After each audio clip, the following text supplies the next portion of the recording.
अस्सलाम वालेकुम अली भाई। वालेकुम सलाम नुमान साहब। अली भाई, हमारे टिकटॉक फॉलो रिजवान के कुछ क्वेश्चन थे, उनको जरा आप ब्रीफ कर लें।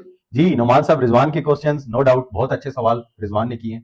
फर्स्ट ऑफ ऑल मैं उसे अप्रिशिएट करना चाहता हूं कि इतने मैनेजमेंट ओरिएंटेड क्वेश्चंस पूछे हैं और ये ऐसे क्वेश्चंस थे कि जिनको मैं खुद चाह रहा था कि मैं रिस्पॉन्ड करूं।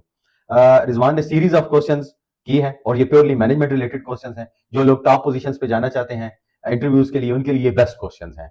तो वीडियो आई थिंक सो थोड़ी लंबी हो जाएगी, लेकिन आप इसे देखेंगे। जो लोग स्पेशली मैनेजरियल पोजीशंस पे जाने चाहते हैं तो उनके लिए ये सवाल काफी फायदेमंद होंगे। मैंने कुछ सवाल लिख लिए थे क्योंकि थोड़े लंबे थे। रिजवान का पहला क्वेश्चन था, beyond training and supervision, what specific strategies do you use to foster intrinsic motivation for safety among workers?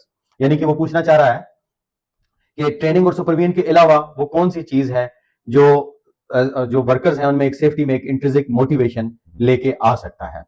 तो ट्रेनिंग और सुपरविजन एक बेसिकली सेकेंडरी सोल्यूशन है, यानी कि हम उसको टॉप पे नहीं रख सकते हैं, no doubt.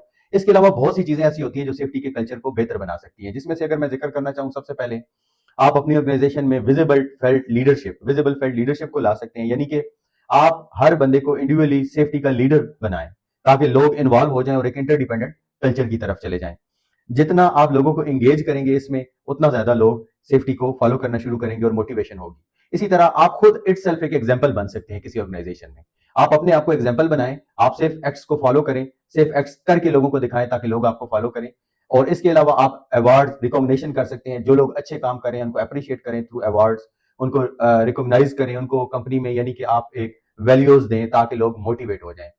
Visible felt leadership से मुराद ये है कि आप हर वर्कर को एंगेज करें रिगार्डिंग सेफ्टी, और बीइंग ए लीडर आप ट्रांसफॉर्म करें सेफ्टी को। तो इस तरह आप अपने कल्चर को बेहतर बना सकते हैं। दूसरा सवाल यह है कि if your safety program is truly successful, should the safety department eventually make itself obsolete? Why or why not? यानी कि आप ये पूछना चाह रहे हैं कि अगर सेफ्टी प्रोग्राम वाकई सक्सेसफुल हो गया है तो फिर सेफ्टी डिपार्टमेंट को नहीं रहना चाहिए।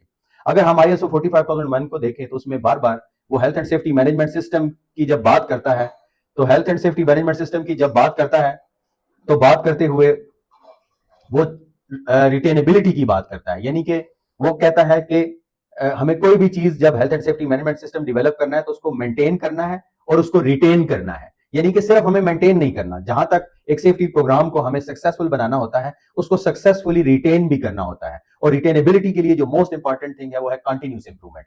थ्रू कंटिन्यूस इंप्रूवमेंट हम आगे लेके सिस्टम को चलते हैं और इसी तरह ये ग्रेजुअली चीजें इंप्रूव होना शुरू हो जाती हैं। तो सिस्टम की रिटेनेबिलिटी के लिए सेफ्टी डिपार्टमेंट का एग्जिस्टेंस जरूरी है, चाहे आपका health and safety management system successfully क्यों ना हो। The third question is, how do you justify residual risk after all identified controls have been implemented? What criteria do you use to determine if the risk is acceptable or tolerable? Second सवाल उनका बहुत अच्छा सवाल था कि आप residual risk को कैसे जस्टिफाई कर सकते हैं जबकि आप हैजर्ड आइडेंटिफाई कर रहे हैं, कंट्रोल्स भी अप्लाई कर रहे हैं। तो याद रखें, जब भी हम कंट्रोल्स अप्लाई करते हैं हम through hierarchy of controls apply करते हैं। हायरार्की ऑफ कंट्रोल का जो फर्स्ट स्टेप हमने पढ़ा था एलिमिनेशन में हम रिस्क को कंप्लीटली एलिमिनेट कर देते हैं। उस हद तक तो हम कह सकते हैं कि रेजिडुअल रिस्क नहीं बचा। लेकिन जब फर्दर कंट्रोल्स पे हम जाते हैं जहां पे हम एलिमिनेशन को इंश्योर नहीं कर सकते और बाकी कंट्रोल्स अप्लाई करते हैं, तो वहां पे हमेशा रेजिडुअल रिस्क रहता है।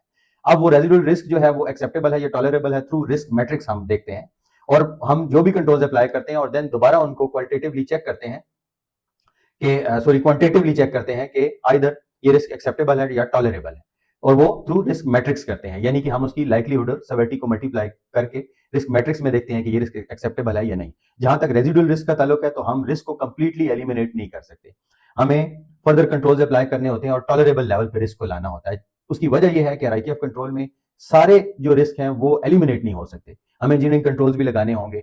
जिसकी मिसाल मैं देता हूं, एक मशीन है वो नॉइज प्रोड्यूस करी है, आपने उस पर साइलेंसर लगा के उसकी नॉइज को कम तो कर दिया है, लेकिन स्टिल उधर से वाइब्रेशन भी प्रोड्यूस हो रही है, स्लाइट नॉइज भी प्रोड्यूस हो रहा है, यानी कि वो एक सेकेंडरी हैजर्ड भी जनरेट कर रहे हैं। इसी तरह कुछ आपकी कार्बन एमिशंस भी वो मशीन कर रही है। तो अब आपने एक रिस्क को तो कैटर कर लिया, लेकिन कुछ रेजिडुअल रिस्क आपके पास बच गए। ये कंप्लीटली तब एलिमिनेट हो सकते हैं कि आप उस मशीन को ही प्रोसेस से खत्म कर दें। तो बहुत सारी जगहों पे, बल्कि 99% ये पॉसिबल नहीं होता। होप सो आपको समझ आई होगी। The fourth one is zero harm target a realistic goal और can it sometime encourage under reporting of incidents? बहुत अच्छा सवाल है उनका कि जीरो हार्म टारगेट वो कह रहे हैं रियलिस्टिक टारगेट है, क्योंकि इस टारगेट को अचीव करने के लिए इंसिडेंट्स को छुपाया जाता है। तो इसमें मोस्ट इंपॉर्टेंट चीज ये है कि जीरो हार्म टारगेट बेसिकली एक हमारे पास क्वांटिटेटिव टारगेट या न्यूमेरिक टारगेट नहीं है। याद रखें, ये एक विजनरी टारगेट होता है हमारा। यानी कि हम एक विजन दे रहे हैं कि हम जीरो हार्म टारगेट रखेंगे, यानी कि जितने लोग हमारे पास आए हैं वो विदाउट इंजरी सेफली अपने घर वापस जाएंगे, दैट मीन जीरो हार्म। अब यहां पे जो इशू है वो कम्युनिकेशन इशू है, यानी कि अगर आपने जीरो हार्म को न्यूमेरिक फॉर्म में ले लिया है तो इसमें इसका मतलब है कि ये टारगेट प्रॉपरली कम्युनिकेट नहीं हो सका लोगों के दरमियान।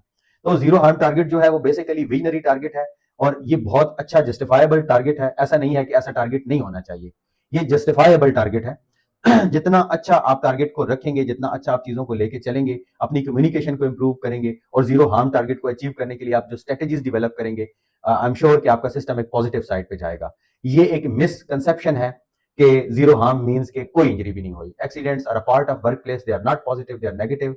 लेकिन हमें अपने सिस्टम को इंप्रूव करने के लिए एक विजनरी टारगेट रखना पड़ता है। जिस तरह हम कह सकते हैं कि हम इस मुल्क को करप्शन से पाक कर देंगे, तो जरूरी नहीं है कि 100% हम करप्शन को खत्म कर दें, लेकिन एक विजनरी टारगेट देके हम बहुत सी पॉजिटिव चीजें इंप्लीमेंट कर सकते हैं। और सेकंड चीज आपने पूछी कि ये डिस्करेज करेगा इंसिडेंट रिपोर्टिंग को, तो इसके लिए जो हम प्रोसीजर डेवलप करते हैं इंसिडेंट रिपोर्टिंग के या इंसिडेंट एक्सीडेंट रिपोर्टिंग के, उनमें इंप्रूवमेंट्स की जरूरत है, ना कि इस टारगेट को चेंज करने की जरूरत है। हमें चाहिए कि हम उन टारगेट्स, हम अपने उन प्रोसीजर्स को चेंज करें और जो लोग हमें इंसिडेंट एक्सीडेंट रिपोर्ट करते हैं हम उसको इनकरेज करें, ना कि डिस्करेज करें। और उनको ना, अगर कोई एक्सीडेंट हो जाए तो उस टीम को हम सजा देना शुरू कर दें या पेनल्टीज उन पर डालना शुरू कर दें। हमें चाहिए कि हम उन एक्सीडेंट इंसिडेंट से एक रिकमेंडेड एक्शन लें और रीअकरेंस को रोकें। तो हमें अपने सिस्टम को पॉजिटिव साइड पे लेके जाना है। तो ये वो क्वेश्चन थे जो रिजवान साहब ने पूछे हैं। वीडियो जरूर लंबी है लेकिन होप सो हेल्पफुल होगी। Thank you very much.